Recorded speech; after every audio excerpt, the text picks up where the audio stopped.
comes to Ron DeSantis, who's also taking flack over his war on Disney, the piling on comes from the left and the right.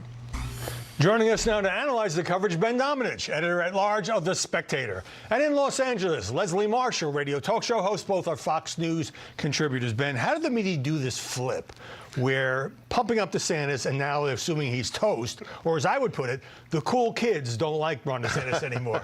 Well, I think one of the things that's so interesting about this is that DeSantis, despite what you might have heard from various media sources, has actually been hanging in there pretty well without really having to respond to Donald Trump. You know, there's all sorts of different polling that you can look at, but basically he's stuck in this situation where he's around 30% or maybe a little bit more than that. He's clearly head and shoulders above every other potential person taking on Donald Trump, and Trump is responding to that by hammering away at him. But I don't think it's actually sticking. I don't think that it's actually had the kind of force that Trump supporters would have liked. When it comes to the media side of things, I think that they really are just antsy because they want to start covering this contest. Right. And they want the to start. race? Yeah, exactly. There's no contest right now. There's one of these people is punching away, and the other one is just waiting for him to wear himself out. Right. And so I think it's actually the appetite of the media that is just eager to get these things started. All right. So for the record, we still disagree on the agreed to which the governor should punch back. Leslie, the guy hasn't even gotten into the race yet, and yet the media seem to relish using him as a piñata. If you look at a couple months ago versus now, it's really striking. It's fun. No, I'm sorry. The media, I couldn't help myself. No, I don't know what media you guys are looking at. I haven't seen a lot of favorable stuff, honestly, about Ron DeSantis. And I have to say, I didn't agree with you at first, Howie, but I do now, and this is the reason why. There are two names out there that I see rising, if you will, a bit and getting attention because they are hitting on Trump. And that's Governor Sununu and Chris Christie. And Ron DeSantis, it's not the media pulling away from him, at least from where I sit, as much as the voters. I think the love fest, even with his own state of Florida, they're becoming a bit disillusioned with him. And I said before, I was right on this, that he was going to have a problem because he's a very popular governor. But when you have flooding and you need federal funding and you have your governor out of state raising money and politicking, that's a problem. And I think that's some of what we're seeing in the polls, not just within the state, but within the party. Right, although many voters haven't really tuned into the presidential race yet. I asked the DeSantis campaign for a response. A spokesman pointed me to this clip of the governor speaking the other day at the Heritage Foundation. We are not going to worry about what the left and the media say about us. In fact, if the media is not attacking me, then I wonder I must be doing something wrong. So, Ben, Trump has been attacking him daily, sometimes with fair shots on, for example, Social Security, sometimes on stuff that's just made up, like young women, and sometimes it's just silly, like does he eat pudding with his fingers. The press jumps on every attack, and I think maybe you don't have the luxury of deciding when you get in the race because he's in effect running now but not returning fire. Well, a couple of things. First off, Leslie and I sometimes agree on this show. I have to say I disagree with everything she just said. In terms of her analysis, I think that she's completely wrong. From 1 to 27? And so you know, from my perspective, there's a number of different things happening. One is I would argue that the staying power that Governor DeSantis has shown in terms of the support that he has within the Republican coalition is actually quite strong.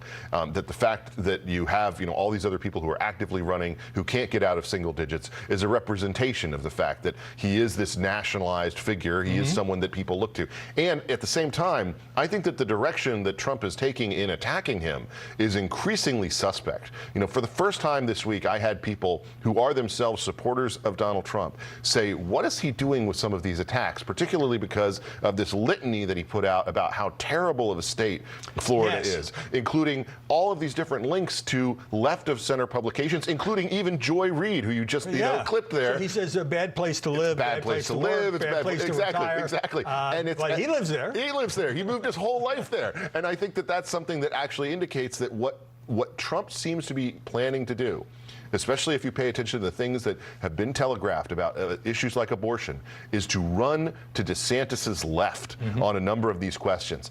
I think that is a risky maneuver for Trump in a lot of different ways, and includes a real bet on the idea that the personal loyalty to him as a candidate is going to outrank the loyalty of various Republican voters to conservative ideas. Leslie, coming back to the media coverage, is DeSantis allowing Trump to define him? I mean, Trump says these things, and we cover them because, as somebody pointed out earlier, we want a race. Well, I would say if he doesn't, hit back at some point, then perhaps. But then again, if he hits back, he risks being Trump 2.0. I mean, he is, how is he different? See, one of the things, I would agree with Ben on the last thing he said. Finally. If I heard him correctly there, which is just now that the Republican loyalty to him as opposed to the conservative values. And I think that's exactly what happened when he was president and when people voted for him. How many people said out loud even they were holding their nose and voting for him? And we're seeing more and more of our elected officials backing Donald Trump. For those that already loved Donald Trump, this is what they want and expect from the former president.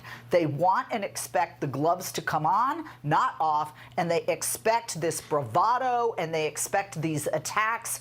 And for some of the party, this is like, okay, I'm sick of this. And then for others, it's like it's nothing new. So, I'm not sure what DeSantis' game plan is right now. It's not clearly working, as in December he was much higher in the polls than he is now. But it's a long way. Let me get Ben back in. The biggest journalistic criticism these days is that DeSantis lacks retail political skills, that he doesn't work rope lines. In fact, one report said that when Trump himself calls when he's looking for endorsements, I don't think endorsements matter that much, but except as a kind of a barometer, and DeSantis has an aide call. So is this insider stuff that only journalists care about? Because, people want to like their potential president. So, Howie, I was happy to be the only media person, I think, to get into that glad-handing session that Governor DeSantis had here in D.C. with all these members of Congress, and it was interesting to see him work the room. I didn't detect any of that. I haven't seen him work that kind of scenario before. But I do think that one of the things we need to understand is that we live in this weird age where retail means something different than it used to. Obviously, we used to live in an age where, the personal one-on-one contact. Right. I still remember, the fact that, the first time I met Bill Clinton, when he saw me several days later, he remembered my name. That was the kind of thing that, retail-wise is incredible. But these days, it's more about television. It's more about media. It's more about different contexts, social media in particular. And so I think that's going to be a real test for DeSantis. One other thing I just think is very clear right now is that when he actually chooses to go after Trump, when he starts to fire back, the way that he does it matters significantly. They need to land. And I think that one of the problems for Trump to this point is that the way that he's gone after DeSantis is that most of those hits have not actually landed. They have not actually dramatically, significantly changed the perception of the people. You can make fun of someone for the way they eat pudding or something like that. It just doesn't hit the same way. Who among us has not played with food at some point? Leslie, so here's something from Trump. DeSantis is being destroyed by Disney. His original PR plan fizzled. This is when the governor had been fighting with the company about who would control the special district. Disney controlled it. He tried to take it over. Disney sort of outmaneuvered him. Now he's saying, maybe I'll build a state prison next to Disney World. And by the way, Disney is a huge generator of tourism in the state of Florida. So that's another thing the media have seized on, would be DeSantis versus Disney. Well, it's not just media. I mean, I've heard Republicans say that it's not conservative or a conservative value to attack a private company, which is helping capitalism, helping the economy, in this nation. And I think everybody, has an affection for Mickey and Minnie and Donald and the gang. But especially if you have kids. Him, especially if you have kids. No, absolutely. not at all. Well, actually, Leslie kind of stole my question, so I'll come back to you, Leslie. Is it conservative for a government official to, in effect, declare war on a private company? Look, there's a deep divide within the conservative coalition right now about the approach that people ought to have toward quote unquote woke corporatism, which is the kind of thing that has really been infuriating to a lot of folks. Ron DeSantis has taken the lead, I think, in having one level of response to that. It's not one that's been popular with the rest of the field, but I do think it speaks to an element of conservatism that says, if you want to be an American company, take American tax benefits, do all of these other things that benefit from us, then you actually have to espouse values that we agree with. Leslie, 15 seconds. I don't think that's doing well for Ron DeSantis, and I also think that things in the state, whether it's books or I know it's not Don't Say Gay, but HB 1557, there are other things that just aren't priorities for not just the voters of Florida, but Republicans on the outside looking in. Yeah, well, there's this question the media have raised about what might work in Florida. Will it work on the national stage, and will it work in a general election if Governor DeSantis gets that far? Clarence Thomas is under media fire for not disclosing luxury vacations and real estate transactions with his billionaire pal, big-time Republican donor Harlan Crow. That reported by the nonprofit newsroom Pro Pubica. So, Ben, I thought it was the second Pro Pubica story that you've enjoyed that soundbite. Harlan Crow bought... Eli Mistel, I'm sorry, Yeah. I just can't take it seriously. Bought Clarence Thomas's boyhood home in Georgia, $130,000. Bought the home that his mother now lives in, rent-free, put in thousands of dollars of improvements, and a third property owned by somebody else in the family. Lots of press coverage. How would that not have to be listed on your financial disclosure Okay, form? so I think that there are two different things kind of here that I would say. First off, that first story from ProPublica came across to me and to everyone else, I would say on the right, as being just a hit piece. This was not something that there are plenty of people who have these kinds of relationships with wealthy friends, supporters, what have you. They go on vacations. In the context here, it was not something that historically has to be disclosed. The second story, as you addressed, about the purchase of this property had a different reaction, which was there were a number of people who basically said, hey, look, there's some questions here. There's some ethical issues here. Now, I think James Taranto at the Wall Street Journal has done a good job of running through why there wasn't, a technical violation here in the way things were reported. But I do think that generally speaking, we want to be able to have confidence in the Supreme Court. It's one of the last institutions that we have confidence in. I don't know if that's still true post Kavanaugh. Leslie can weigh in on that. But one of the things that I think is really important is that we know these things, that they're transparent, and that we can have faith in the inviolability of these justices in making their decisions. Well, Leslie, Harlan Crow told the Dallas Morning News that ProPublica's first piece was a political hit job. I guess others have used that as well. Funded by a group of leftists whose mission is to destabilize the Supreme Court.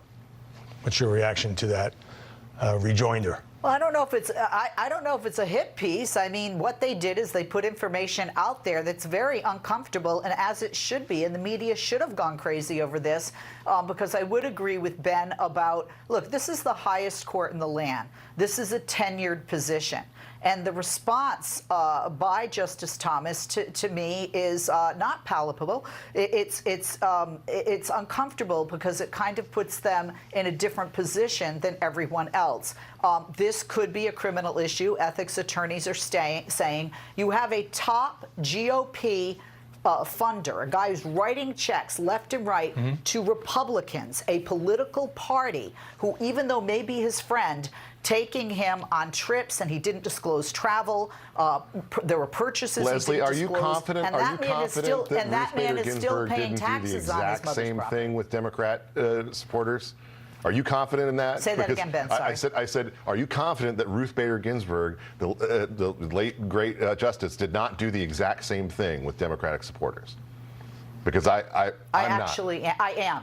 I just do not think that this is something that Democrats are going to lean into to the same degree that they will on the property question. And because the ultimate end goal here, as you and I both know, is that Democrats would like to find a way to impeach Clarence Thomas or force him from the court, which is the whole point of this. It's not actually trying to, have some kind of high-minded attitude toward ethics requirements or reporting things generally. It is a partisan political maneuver to get Thomas off the court. Okay, so I want to read the response to what Harlan Crow said from ProPublica editor Steve Engelberg, which is that the group was funded by 36,000 donors, and by the way, it was founded by two former Wall Street Journal executives, and that Crow was getting detailed written questions, and his answers were published in full. But I worry a little bit about the Supreme Court getting to set its own murky ethics rules, and I think that they should be tightened up. And I should also mention that Justice Thomas plans to amend his financial disclosure forms based on these stories. So let me turn now to Alec Baldwin and the tragic shooting on the set of the movie Rust, where he killed, obviously accidentally, his cinematographer, Helena Hutchins. Now the charges, the criminal charges of involuntary manslaughter, have been dropped. And Leslie, this confirms my theory that it was all about the Santa Fe DA's office trying to get the publicity of going after a world-famous actor, but didn't have the evidence. In fact, there's one email showing someone saying, I would like it to be known that I'm part of this because it'll help my election. So what do you make of this sudden reversal on this case?